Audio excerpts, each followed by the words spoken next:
तो मैं उल्टे क्रम में शुरू करता हूं। जैसे आपको विदित है, हरियाणा के आम विधानसभा चुनाव जिसमें मतदान 5 अक्टूबर को होना है, उसके लिए जो भी माननीय निर्वाचन आयोग की हिदायत अनुरूप जो अ, अंतिम प्रकाशन मतदाता सूची का किया गया था 27 अगस्त को, उसके बाद क्योंकि हमारे यहाँ नॉमिनेशन फाइल करने की अंतिम तिथि 12 सितंबर थी, तो उसके 10 दिन पहले तक, मतलब 2 सितंबर तक जो भी फॉर्म 6 में या अमेंडमेंट के लिए फॉर्म 8 में प्राप्त हुए थे मतदाताओं की तरफ से रिक्वेस्ट, उसमें उसका निष्पादन करने के बाद 12 तारीख को हमने सूची को फाइनलाइज कर दिया था। और उसके हिसाब से जो हमारे हरियाणा में टोटल मतदाता है जो इस बार अपने मताधिकार का प्रयोग करेंगे, वो है 2,03,54,350। इसमें पुरुष मतदाता हैं 1,07,75,957 और महिला मतदाता है 95,77,926 और थर्ड जेंडर के मतदाता हैं 467,467। और इसमें अगर आप अलग कैटेगरी वाइज देखें तो इसमें सीनियर सिटीजन्स लगभग हैं 2,31,093, मतलब जो 85 साल से ज्यादा आयु वर्ग के हैं। और 100 से ज्यादा, मतलब जो सेंटिनेरियन है, वो है 8,821। जो यंग इलेक्टर हैं जो 18-19 वर्ष की आयु के बीच है, वो 5,24,514 है। और पीडब्ल्यूडी वोटर जो मतलब दिव्यांग हैं, जिन्होंने अपने आप को इलेक्टर में एज ए दिव्यांग इनरोल किया हुआ है, वो है 1,49,142। और जो सर्विस वोटर है, जो टोटल संख्या में इंक्लूडेड नहीं है, जो सर्विस वोटर है, जो आर्मी में वर्किंग है, इसमें किसी भी फोर्सेज में, वो है 1,09,217। इसमें बूथ कितने हैं और सेंसिटिव बूथ कितने हैं, और तो कुछ अलग से भी बूथ बनाए गए हैं जैसे वुमेन स्पेशल? जी जी, जहां तक टोटल बूथ का सवाल है, हरियाणा में इस बार चुनाव को ध्यान में रखते हुए 20,629 बूथों को नोटिफाई किया गया है। और इसमें हो सकता है 2-3 बूथ अभी वोटर्स की संख्या को देख के एक दो जगह हमें एक्सिलरी बूथ की भी बनाने की आवश्यकता पड़े, तो वो ऑक्सिलरी, लेकिन संख्या इसी में ही होती है।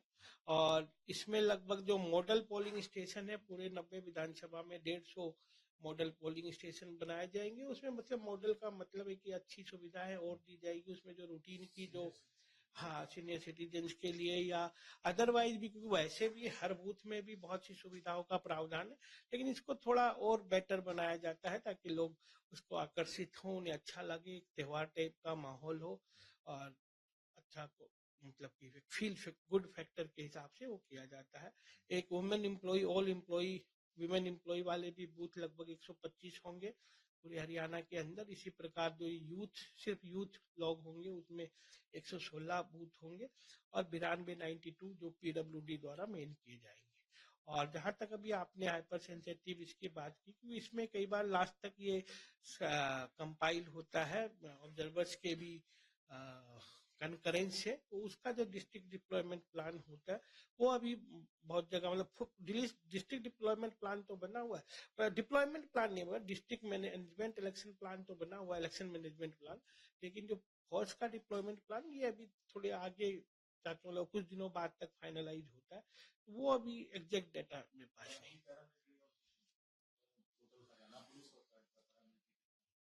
देखिए, पैरामिलिट्री फोर्स हरियाणा का जो पुलिस जो है वो तो लगेगी, वो डिफरेंट पैरामीटर पे होता है, ये मैं आपको कुछ समय बाद बता दूंगा।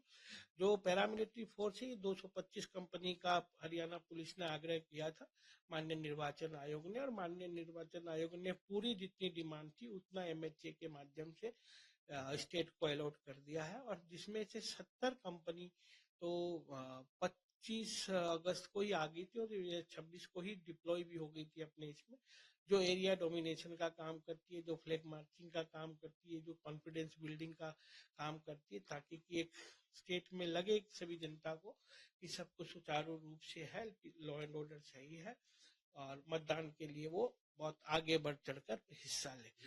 और बाकी जो 155 कंपनी बच गई, वो 25 तारीख को 25 सितंबर को यहाँ पर आ जाएंगी हरियाणा में। उसके बाद उनको चुनाव की मेन प्रक्रिया के लिए उनको जिले द्वारा डिप्लॉय कर दिया जाएगा।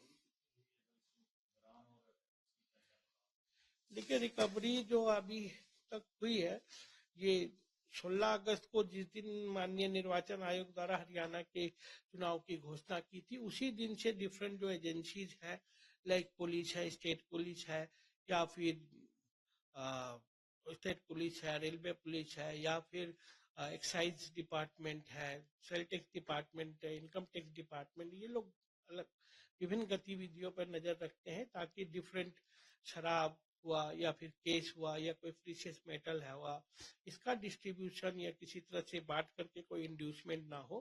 तो इसी प्रकार की गतिविधियों में वो अपना सर्च एंड सीज मतलब केस और सीज करते हैं। कुल मिलाकर अभी तक 27 करोड़ 34 लाख रुपए की वैल्यू की कमोडिटी इन्होंने अभी तक सीज की है, जिसमें कि केस अमाउंट तो 4 करोड़ 5 करोड़ के आसपास है, लगभग 4 करोड़ 99 लाख 99 हजार। और लीकर जो पकड़ाया है उसकी वैल्यू है 9 करोड़ 92 लाख। और जो ड्रग्स जो अभी तक विभिन्न एजेंसियों ने पकड़ा है उसकी कुल वैल्यू है 6 करोड़ 87 लाख।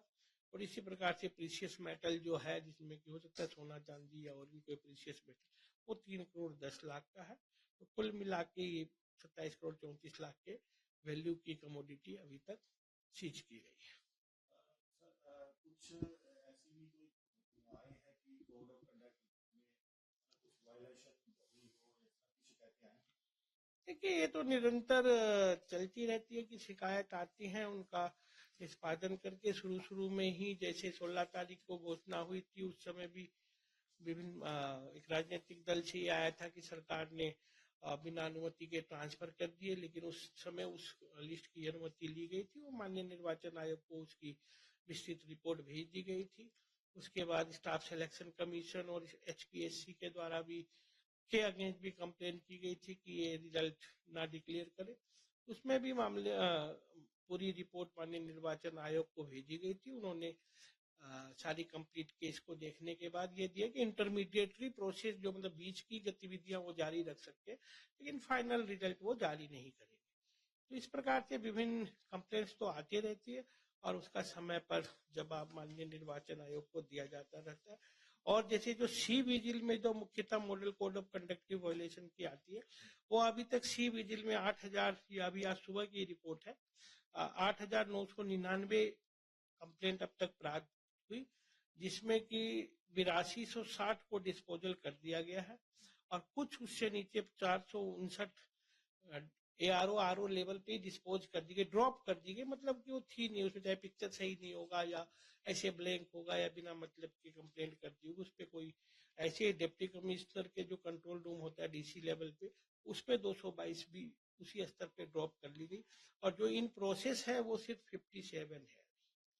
सर, एक कल चुनाव आ रहे हैं, इसलिए आ रहे हैं, क्या कल भारत निर्वाचन आयोग के जो अधिकारीगण है वो यहाँ पर चुनाव के प्रिपेयरनेस को रिव्यू करने के लिए आ रहे हैं।